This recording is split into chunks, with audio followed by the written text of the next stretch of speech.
السلام علیکم دوستو، حجاز کا قافلہ سیریز کی 22ویں قسط میں خوش آمدید۔ آپ سے درخواست ہے کہ میرا چینل سچائی نیٹ ورک سبسکرائب کر لیں اور اس سیریز کی پچھلی اقساط ضرور دیکھیں۔ فارسی سپہ سالار بہمن جازویا کی قیادت میں فارس کا عظیم لشکر دریائے فرات کے ایک کنارے اور حضرت ابو عبید رضی اللہ عنہ کی قیادت میں مسلمانوں کا لشکر دریا کے دوسرے کنارے پر تھا۔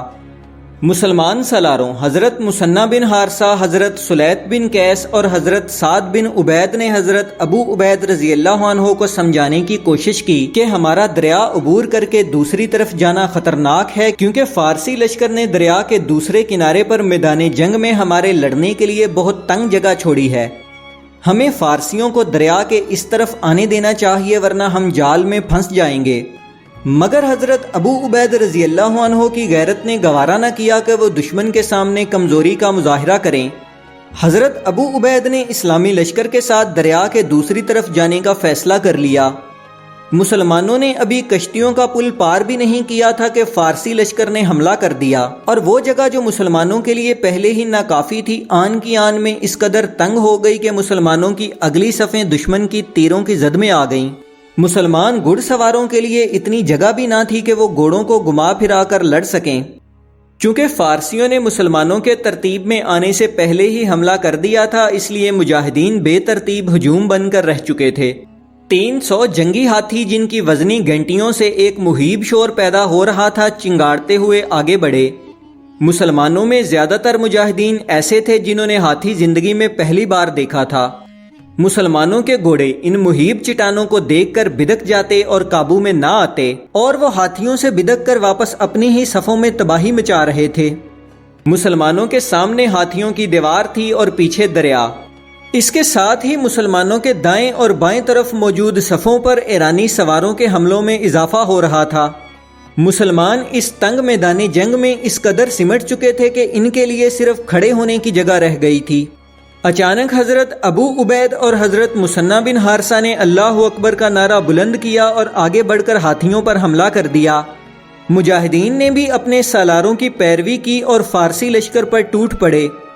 مسلمانوں کے لیے یہ زندگی اور موت کا معرکہ تھا۔ انہیں معلوم تھا کہ اگر وہ شکست کھا گئے تو ان کی پہلی فتوحات پر بھی پانی پھر جائے گا، اور کسریٰ کی فوج پر ان کی جو دہشت طاری تھی وہ ختم ہو جائے گی۔ مسلمان سالار سب سے اگلی صفوں میں لڑ رہے تھے اور ایرانی ہاتھیوں سے نبرد آزما تھے۔ ہاتھی سیاہ چٹانوں کی طرح دوڑتے چلے آتے تھے۔ ان کے مقابلے پر مسلمان گھڑ سوار مجاہدین آگے بڑھتے، مگر مسلمانوں کے گھوڑے ان مہیب جانوروں کو دیکھ کر اور ان کے پہلوؤں سے لٹکتے ہوئے گھنٹوں کے شور سے بدک جاتے۔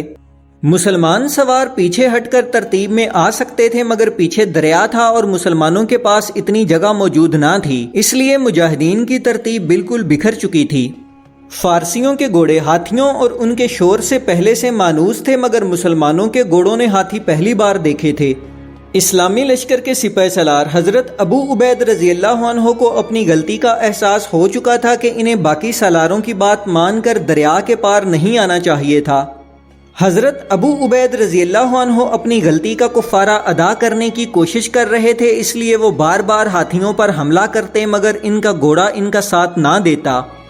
حضرت ابو عبید نے یہ دیکھتے ہوئے اپنے گھوڑے سے چھلانگ لگائی اور اللہ اکبر کا نعرہ بلند کر کے پیدل ہی ایک ہاتھی پر حملہ کر دیا۔ ہاتھی چنگارتا ہوا حضرت ابو عبید کی طرف آیا اور انہیں سونڈ سے گرانے کی کوشش کی، مگر حضرت ابو عبید ایک طرف کود کر بچ گئے۔ ہاتھی کے آگے نکلتے ہی آپ نے پیچھے سے اس کی ٹانگوں پر وار کیا۔ ہاتھی زور سے چنگاڑا اور پلٹ کر وار کیا، مگر حضرت ابو عبید نے دوبارہ وار بچا کر ہاتھی پر ایک طرف سے حملہ کیا اور اس کے ہودے کی رسیاں کاٹ ڈالیں۔ اپنے سپہ سالار کو یوں موت سے لڑتے ہوئے دیکھ کر مجاہدین کی غیرت نے جوش مارا اور وہ گھوڑوں سے اتر کر پیدل ہاتھیوں کی فوج پر حملہ آور ہو گئے۔ شراب کے نشے میں بدمست ہاتھی چنگاڑتے، سونڈ لہراتے ہوئے آتے اور جو اس کی زد میں آتا اسے اوپر اٹھا کر زور سے زمین پر پٹخ دیتے۔ مجاہدین اسلام نے اپنے جری سپہ سالار کی تقلید میں کئی ہاتھیوں کو زخمی کر دیا اور ان کے ہودوں کی رسیاں کاٹ ڈالیں۔ اس کے بعد حضرت ابو عبید اور مثنی بن حارثہ نے آگے بڑھ کر ایک ہاتھی پر حملہ کیا اور ایک ہی وار میں اس کی سونڈ کاٹ ڈالی۔ ہاتھی واپس پلٹا اور چنگاڑتا، شور مچاتا اپنے ہی لشکر میں تباہی مچانے لگا۔ حضرت ابو عبید نے مجاہدین کو للکارا اور دوسرے ہاتھیوں پر حملہ کر دیا۔ مورخین لکھتے ہیں کہ حضرت ابو عبید کی دیوانگی سے پتہ چل رہا تھا کہ وہ اپنی غلطی کا کفارہ ادا کرنے کی کوشش کر رہے تھے۔ حضرت ابو عبید، حضرت مثنی بن حارثہ اور مجاہدین کے ایک گروہ نے کئی ہاتھیوں کو زخمی کر دیا جو میدان سے بھاگ نکلے۔ بھاگتے ہوئے زخمی ہاتھی جس طرف رخ کرتے اسی طرف تباہی مچا دیتے۔ ہاتھیوں کا زور ذرا کم ہو چکا تھا مگر مجاہدین کی ایک بڑی تعداد شہید ہو چکی تھی۔ مجاہدین چونکہ ایک تنگ جگہ پر گھیرے میں آ چکے تھے، اس لیے نہ تو ان کے گھڑ سوار دستے لڑ سکتے تھے اور نہ ہی پیدل دستے کوئی جنگی ترکیب آزما سکتے تھے۔ حضرت مثنی بن حارثہ نے یہ دیکھتے ہوئے ایرانیوں کے دائیں بازو پر حملہ کر دیا اور ان کی اگلی صفوں کو توڑ ڈالا، مگر ایرانیوں کی تعداد اتنی زیادہ تھی کہ اگر ایک دستے کو پیچھے ہٹنا پڑتا تو اس کی جگہ لینے کے لیے دوسرا تازہ دم دستہ فوری میدان میں آ جاتا۔ ایرانی سپاہیوں کو ابھی تک کوئی خاطر خواہ نقصان نہیں اٹھانا پڑا تھا کیونکہ ابھی تک وہ ہاتھیوں کے سہارے لڑ رہے تھے۔ اس کے علاوہ ایرانیوں کے عقب میں کشادہ میدان تھا جہاں وہ آسانی سے پیچھے ہٹ کر اپنی صفیں درست کر سکتے تھے۔ ایرانیوں کو دوسرا فائدہ ان کی کثیر تعداد کا تھا۔ ایرانی لشکر پہلے ہی مسلمانوں سے 4 گنا زیادہ تھا اور اسلامی لشکر کی ایک کثیر تعداد شہید ہو جانے کی وجہ سے مسلمانوں کی تعداد بہت کم رہ چکی تھی۔ اس کے علاوہ مجاہدین ترتیب سے جنگ لڑنے کی بجائے ایک ہجوم بن چکے تھے اور انہیں جنگی چالیں چلنے کی آزادی میسر نہ تھی۔ ان تمام مشکلات کے باوجود مجاہدین کسی بھی صورت ہار ماننے کو تیار نہ تھے اور جس طرف رخ کرتے ایرانیوں کی صفوں میں کوہرام مچا دیتے۔ ایرانی کسی بھی جگہ پر مسلمانوں کا جم کر مقابلہ نہ کرتے بلکہ تھوڑی دیر مقابلہ کرنے کے بعد پیچھے ہٹ جاتے اور ان کی جگہ لینے کے لیے تازہ دم دستہ آگے آ جاتا۔ حضرت ابو عبید اور مجاہدین کے حملوں کی وجہ سے زیادہ تر ہاتھی میدان جنگ سے نکل چکے تھے مگر ایک سفید ہاتھی جو جسامت میں باقی ہاتھیوں سے 2 گنا زیادہ تھا ابھی تک مسلمانوں کی صفوں میں تباہی مچا رہا تھا۔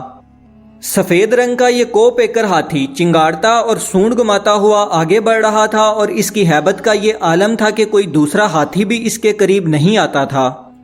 حضرت ابو عبید نے اس ہاتھی کو ختم کرنے کا فیصلہ کیا اور اس کی طرف بڑھے۔